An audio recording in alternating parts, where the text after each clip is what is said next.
From 1024 to 1204, I had communication tech, which was this newfangled thing called video production. And we did the school news show, and I was the anchor. And there's still evidence of it. Flipping through the pages of my old journals, with every turn another memory, and dusty words bring pictures to my mind. I see the marks of the passage of time. Hello, and welcome to the 13th episode, lucky number 13, of Journaling Through the Years. This is a series on this channel that I've been doing where I read through journals that I've been writing in since I was old enough to hold a pen or a pencil. And today's kind of exciting. Other than being the 13th episode, we are starting in a new journal. Woohoo! Woohoo! Round of applause. And I don't know what the whale, I just put that there when I was 15. This is later on in the summer between sophomore and junior year, as you'll see. So this is still in that first break after the boyfriend that broke up with me, second boyfriend, and then dated my, got together with my so-called best friend, right after. And, within the hour after breaking up with me. Yay! But this was, we're going to see a lot of camp stuff. A lot of going to camp. When I was in high school for 3 years, my sophomore, junior, and senior year, I was a junior camp counselor at a YMCA camp, Camp Ravenscliff. And we were called SILTs, or Camper and Leadership Training. And the idea is that you could go on and be a summer camp counselor and then keep going and all the way through your 20s. And I never did that for whatever reason. Life did not take me that way. I thought I was, but it just never worked out. So, that was a big sigh. We'll discuss why maybe later on as we go through subsequent journals. But today we're going to start in this one, and I have a lot of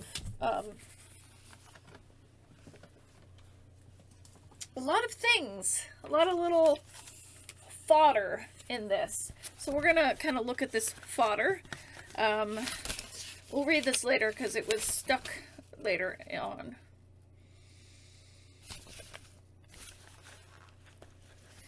I don't want to read it right now. We'll read it as it comes up later on. So this is, it looks like it's a poem I wrote on a cloth, a little Kleenex. I think it looks like it might have been written by several of my friends and myself. We used to do this thing where we would write a poem and cover so you could only see the last line. So write 2 lines, you could only see the last line, and then you would, add to it as you went on, and then you'd read the whole thing later on. So let's see what my friends and I were doing. Who knows when this was? Maybe somewhere in, we'll see that I got my class list for high school. So here we have the still night, oops, I almost ripped it. The still night air, disturbed by her sobs. Droplets of salty water dropped gently upon the Kleenex. Once she cried for him to return, knowing he never would, but now she cries for him to leave. Her hatred mingling with her love. It covers her pain, her feelings, and she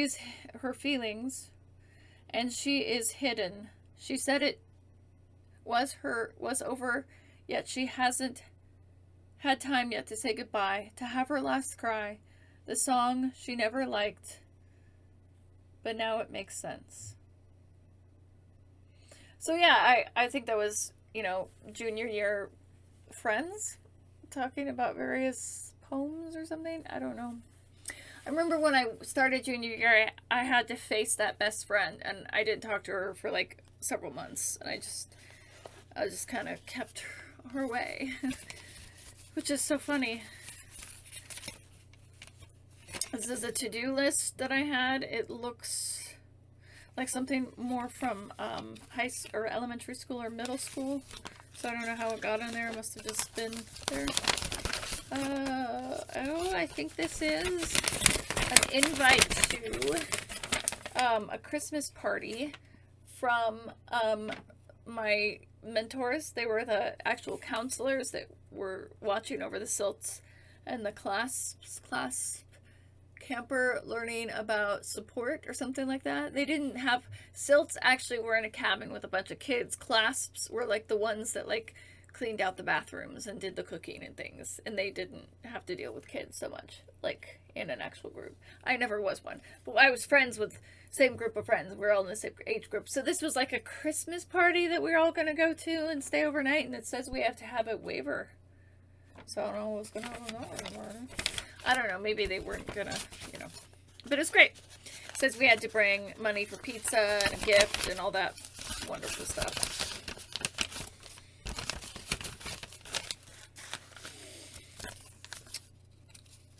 Something Casio related? Something about maybe a Walkman? That's what we're doing. I'm not sure what this is. I think it has to do with my grades or homework. Oh, homework. It has to do with homework, and I think in biology, and I think I think that has something to do with biology or chemistry. It's like some kind of, what is it, table of the elements? Christmas Spirit Day. This is at high school. So, like, it starts that we're writing about camp. I'm starting my junior year, and then we got all the way to Christmas. It's interesting that a lot of times, I wrote in journals that were a lot fancier, and then here's just this sweet little notebook.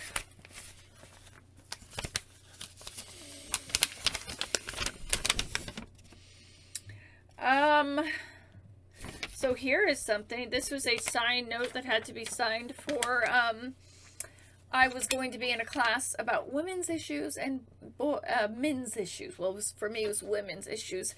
And I needed a parent signature to say that we could talk about issues of identity, sexuality, contraception, STDs, self-responsibility, and self-reliance. And I had to get a signature by a parent to do that. I think this is, class list. So in my school, I think it was like going into high school, we had blocks. And certain days we did certain classes, and the blocks were like an hour long instead of being like half an hour, and then you tried to cram it all into one day. So on day one, I was in U.S. history from 8:03 to 9:43 a.m. Then I went to chemistry 11 from 10:24 to 12:04 for like 2 hours. So yeah, then I had lunch, and then at 12:37 from 1:27 advanced algebra, and then 1:30 to 2:20 PE, and then 2:23 to 3:12 yearbook. The next day, the afternoon was the same, but in the morning I had AP English from 8:03 to 9:43. From 10:24 to 12:04 I had communication tech, which was this newfangled thing called video production, and we did the school news show, and I was the anchor. And there's still evidence out there. I have it, video evidence. And this is a welcome from the principal. Welcome to the whatever year it was. A receipt to get a permit or a license. I didn't finally get my license. I failed like 3 times. I didn't finally get it until going into my senior year. There's a letter written by a teacher. You can see it's in red pen, so it must be by a teacher. I think it's writing about, it says creatively write. So it's writing about a story I wrote and how good it was and how they want to read more. See, another thing about maybe a CD player or something like that. Valid permit. Not a valid permit? Yep, nope. And I'm not sure what this is. It just says the Great Christmas Fair at Pier 45, November 25th through I don't know. It looks all old-fashioned, Charles Dickens and stuff, but I don't know if I actually went there. Here's a poem that I wrote. Once again, we're here together, standing here beside you. It's just like a dream. Just like I dreamed of, wishing I could hold your hand, reach out and hold you ever so close, feel your lips press against mine, but I know it'll never be the same again, not like it once was. You've got your life and I've got mine. All I can do now is wish you best of luck, smile for you and tell you goodbye, but inside myself there's something hurting deep down inside. As the raindrops fall, mixing with my tears, falling on my skin, making my hair wet, my body cold, but I stand there watching you drift farther and farther away, leaving me behind. My whispers of I love you become with the wind, and I myself am just a twig blowing in the wind. Emo. Probably an ex-boyfriend I was discussing. Hopefully it wasn't the boyfriend that, well, it probably was the boyfriend that dated my, like, got together with my so-called best friend an hour after we broke up. Probably was. Here we begin. I'm only going to read to this little yellow right here. We came upon a clearing, yet we kept plodding along in a straight line. He walked beside me, the boy with the long black hair. The boy with the long black hair. Camp crush. For a time now we were together. Others joined us, others passed us by, but the ones that stayed gave me a smile, gave me love, offered me a shoulder, promised to always be there. I dropped behind a ways and watched them walk ahead, wondering if I had been to them as they had been to me. He wears a black bandana. He stops and waits for my approach. I try to flag him onward with my hand, yet he does not budge. He and the boy with the long black hair are my brothers, my soulmates. They will not part from my side.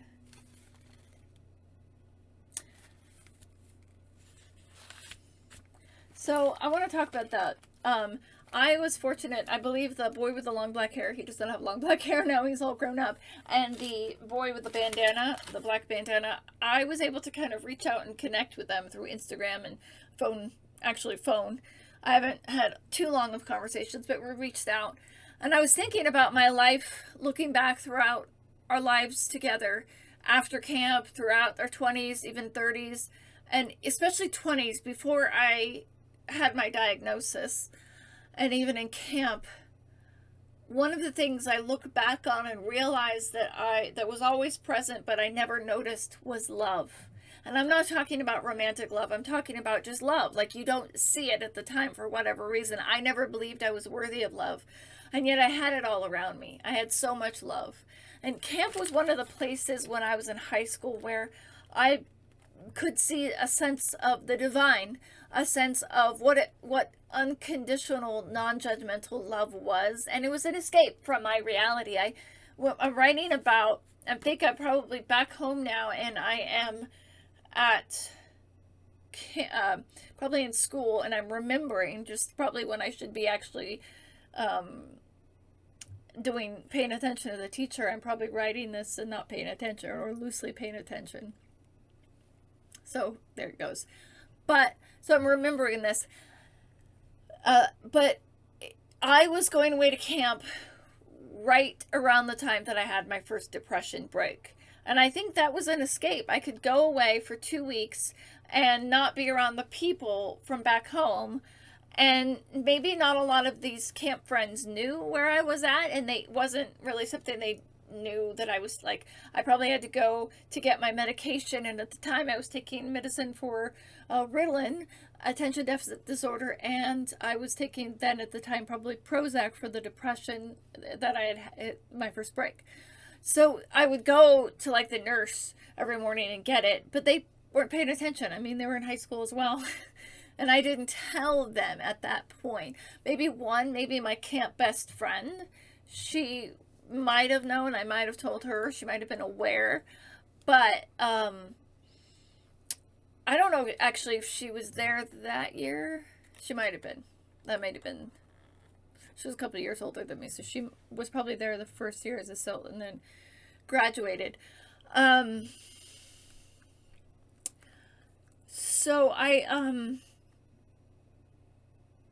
trying to think of what I was kind of lost, but oh, so love. I was too lost in my head and my own pain to really notice throughout my 20s, throughout my teen years, and then my 20s. Even after I got the diagnosis and started working on myself, I was too surrounded by that which was toxic, and I wasn't able to actually see what love is, that there were people that loved me, and they loved me unconditionally, and they had positive memories, and they were just going to hold on to that. And it's still there. And so when I read this, I see the 15-year-old girl, but I see a 15-year-old girl somewhere deep inside realizing, or 16-year-old girl realizing, oh, that's what real love is. You know, they're going to wait for me. I'm going to step back, but they're going to wait.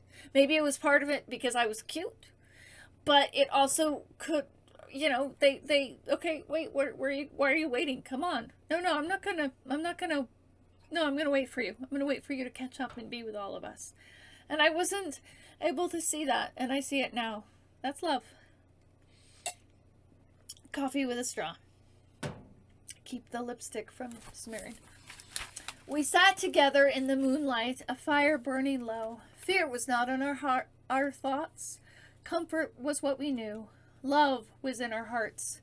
Her lips moved softly and quickly over the words that fell from them. Our speech was simple, yet we talked of our life, of the changes that had occurred.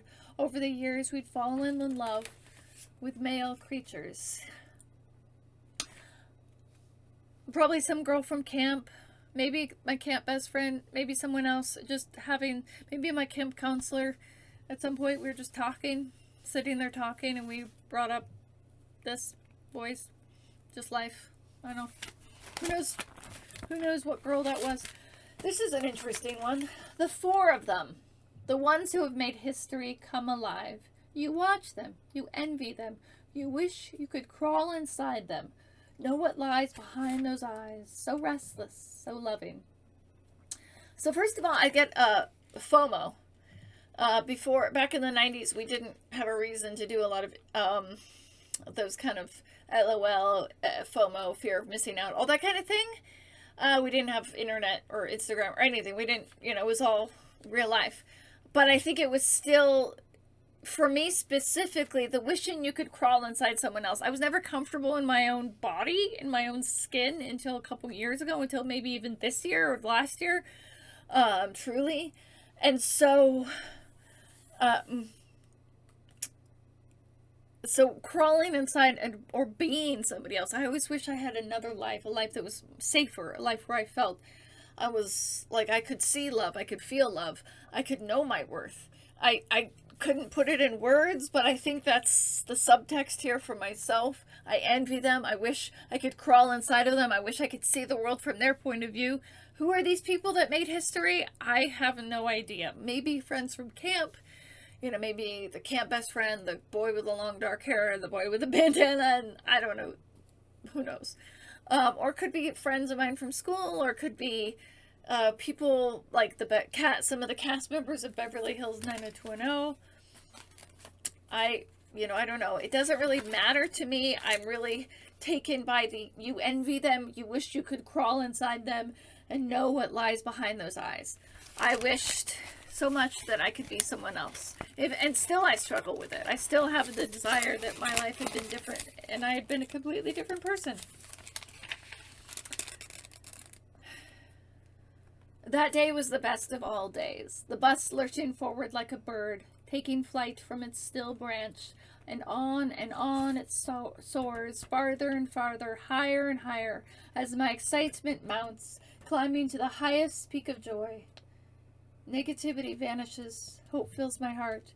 You put your arms about me, and we laughed till our bellies ached. So, I love that. Because we're talking about camp, and yes, I'm probably writing this, junior year, September, we're getting into school, and I'm looking back, and I'm looking at camp. Camp was an escape. I had been with the same people in my classmates in my school from the time, most of them since preschool all the way till senior year. And at the time, I was so insecure, and I took them for granted, and there was that sort of like hierarchy of high school, and I never felt like I fit in or felt like I was popular, and I didn't, and even the so-called popular people, they took me for granted. We took each other for granted, and we kind of, just the insecurities and the kind of hierarchy and the history was still present and stayed present until we graduated and moved on and had found, just let our brains grow bigger and see more than what we had just seen in that small high school worldview. But at camp, I was not that person. I was a little bit different. I had different friends. I didn't see them all the time. I only saw them really for a couple weeks in the summer, and then maybe a weekend around Thanksgiving. And when you were at camp, there was unconditional love. I mean, it was just love. It was just non-judgment. And even to this day, it's something that has made a difference, a lasting difference in who I am and how I treat people, and how I believe in humanity because of what I saw at camp. I believe in what Anne Frank said. I still believe truly that people are good at heart. That idea. And and it's because of camp, because of what I saw at camp. And so I was going through depression. I had my first break, and then I got on the bus and I was surrounded by these people, and I was moving away, getting, as I was saying in the last episode, changing the scene, moving from the place that reminded me of my depression, getting out of that, moving to something else and getting away. And then also I was surrounded by these people and in this place, in this beautiful nature and outside, and not even worried about how I looked, and being accepted for who I was without any question, without any judgment, just being given love. And I didn't have that anywhere else, really. I didn't feel that I had it anyways. And so not a lot of them knew about the depression, like I said, and they didn't know what was going on. They didn't need to know. If I told them, they would have said, okay, cool. But they didn't need to know, and they gave me love, and it was unconditional, and I could forget about what was going on back at home, and I could have love. So, that being said, comment down below if you have any thoughts about what I said. If you want to share your story in any way, give a thumbs up.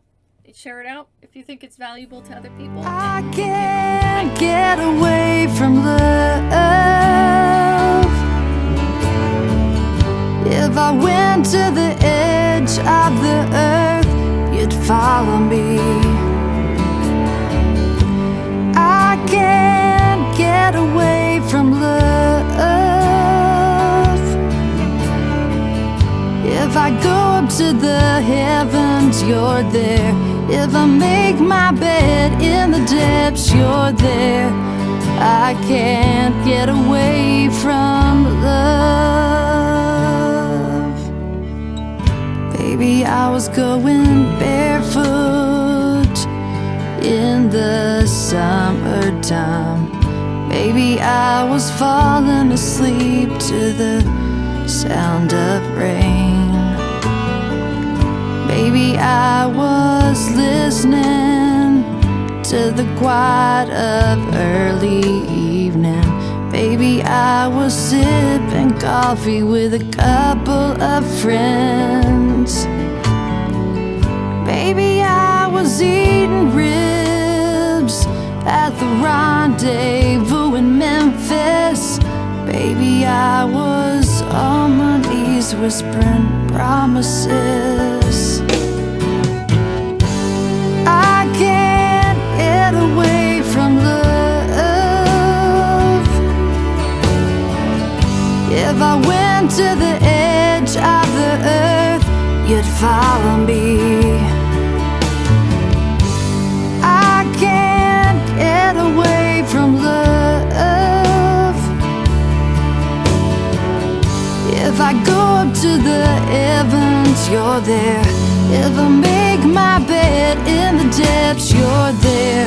I can't get away from love.